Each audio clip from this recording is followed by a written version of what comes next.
Everyone, welcome to channel. और current affair का part 5 है और इसमें हम 10 मोस्ट इम्पोर्टेंट क्वेश्चन डिस्कस करेंगे।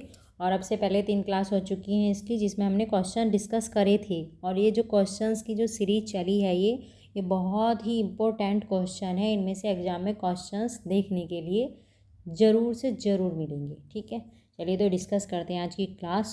और 10 इम्पोर्टेंट क्वेश्चन, 10 से ज़्यादा भी हो सकते हैं, पर कोई बात नहीं, वो तो तुम्हारा ही फ़ायदा होगा उसमें। चलिए, सबसे पहला क्वेश्चन, हाल ही में किस राज्य में जातीय और आर्थिक गणना 2023 प्रारंभ की गई है? किस राज्य में प्रारंभ हुई है? जातीय आधार पर और आर्थिक गणना। ठीक है, जातीय आधार पर और आर्थिक आधार पर गणना, तो ये हुई है बिहार में। नेक्स्ट क्वेश्चन, उत्तराखंड के किस स्थान को आपदा संभावित क्षेत्र घोषित किया गया है? तो ये है जोशीमठ। अभी पता चला था भूमि धसाव हो रहा था, बहुत सारे घरों में दरार आ गई थी। ठीक है, तो इसको आपदा संभावित क्षेत्र घोषित कर दिया है जोशीमठ को। हाल ही में आकांक्षी ब्लॉक कार्यक्रम की शुरुआत किस राज्य में की गई है?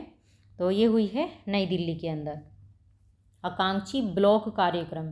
ठीक है, ध्यान रखेंगे, पहले वो आकांक्षी जिला था, अब ये ब्लॉक की बात हो रही है। अब है इमोइनु इरत्पा महोत्सव, किस राज्य से संबंधित है? तो ये महोत्सव है मणिपुर राज्य से रिलेटेड। हाल ही में छेरछेरा महोत्सव किस राज्य में मनाया गया है? तो छेरछेरा महोत्सव कहाँ मनाया गया है? छत्तीसगढ़ में। और क्या होता है इस महोत्सव के अंदर? इसमें दान देना और दान लेने के बारे में, मतलब इस विषय से रिलेटेड है। इसमें दान दिया जाता है और दान लिया जाता है। ठीक है, तो ध्यान रखेंगे, इमोइनु इरत्पा मणिपुर से रिलेटेड है, छेरछेरा छत्तीसगढ़ से रिलेटेड है। ठीक है, चलिए नेक्स्ट है, जैन धर्म से संबंधित सम्मेद शिखर किस राज्य में स्थित है? तो यह है सम्मेद शिखर झारखंड राज्य में। और ये जो पाशारुनाथ थे उनसे रिलेटेड है। जैन धर्म में जो तीर्थकर थे पाशारुनाथ, उनसे रिलेटेड है। हाल ही में 17वां प्रवासी भारतीय दिवस सम्मेलन का आयोजन किस राज्य में किया गया है?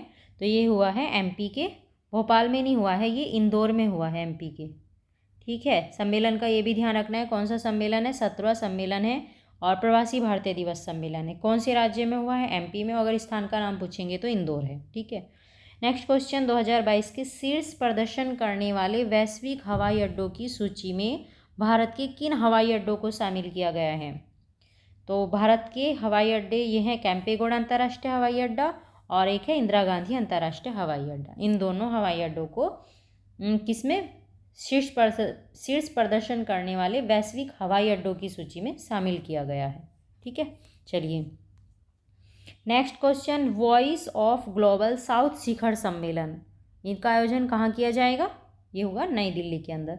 जितने भी शिखर सम्मेलन अब तक हुए हैं, G20, ब्रिक्स और बिम्स्टेक, मतलब जो भी सम्मेलन हुए हैं, जितनी भी समिट हुई हैं, उनकी हम एक अलग से वीडियो बना देंगे और उसमें आपका क्विक रिवीजन हो जाएगा फिर वो। ठीक है, भारत के 79वें ग्रैंड मास्टर कौन बने हैं? तो ये बने हैं प्रणेश एम, शतरंज के। अमेरिकी संसद के निचले सदन हाउस ऑफ रिप्रेजेंटेटिव्स का नया अध्यक्ष किसे नियुक्त किया गया है? तो ये बने हैं केविन मैकार्थी। निचले सदन का क्या नाम है? House of representative. और ध्यान रखेंगे, अमेरिका के निचले सदन को बोलते हैं हाउस ऑफ रिप्रेजेंटेटिव, और अध्यक्ष बने हैं Kevin McCarthy. Next question, Sudan में सबसे बड़ी महिला शांति रक्षकों के दस्ते को तैनात करने की घोषणा किस देश ने की है? तो ये किसने की है? भारत ने। और कहाँ? जगह का नाम ध्यान रखना है, सूडान में, और महिला शांति रक्षक दस्ता है। ठीक है, चलिए अब है, विश्व का पहला ताड़ के पत्ते का पांडुलिपि संग्रहालय कहाँ शुरू हुआ है? तो ये शुरू हुआ है केरल राज्य में। नेक्स्ट, पूर्वोत्तर राज्यों को समर्पित ऑक्टेव 2023 का उद्घाटन कहाँ किया गया है? ऑक्टेव 2023 का उद्घाटन हुआ है तमिलनाडु में। असम सरकार द्वारा 2022-23 के लिए राज्य का सर्वोच्च नागरिक पुरस्कार असम वैभव किसे प्रदान किया गया है? तो ये प्रदान किया गया है डॉक्टर तपन सैकिया को। ये असम का सर्वोच्च नागरिक पुरस्कार है असम वैभव। नेक्स्ट और लास्ट क्वेश्चन है ये, भारत की पहली अंडर वाटर मेट्रो कहाँ बनाई जा रही है? तो पहले किसी एग्ज़ाम में पूछा गया क्वेश्चन है, अभी हाल ही में 2022 में एग्ज़ाम हुआ था, शायद दिसंबर, ARO का, UP SSC ARO का, उसमें पूछा गया था ये क्वेश्चन पहली अंडर वाटर मेट्रो कहाँ बनाई जा रही है? तो ये बनाई जा रही है पश्चिम बंगाल में, कोलकाता में। और कौन सी नदी है? ये नदी का नाम भी ध्यान रखना है, हुगली नदी के नीचे बनाई जा रही है। ठीक है, तो ये थे 10+ तो हैं, लगभग 15 क्वेश्चंस होंगे करंट के, इम्पोर्टेंट क्वेश्चंस थे। और एग्जाम में डायरेक्ट इसी तरह से बन सकते हैं क्वेश्चन, या कुछ और दे देंगे, स्थान का नाम दे देंगे, किसी व्यक्ति का नाम दे देंगे, जितने भी मैंने ये पढ़ाए हैं इनसे रिलेटेड, और ये क्वेश्चन पूछे जा सकते हैं। ठीक है, तो 1-2 बार रिवीजन कर लेंगे तो क्वेश्चन याद रहेंगे। Thank you so much watching these videos.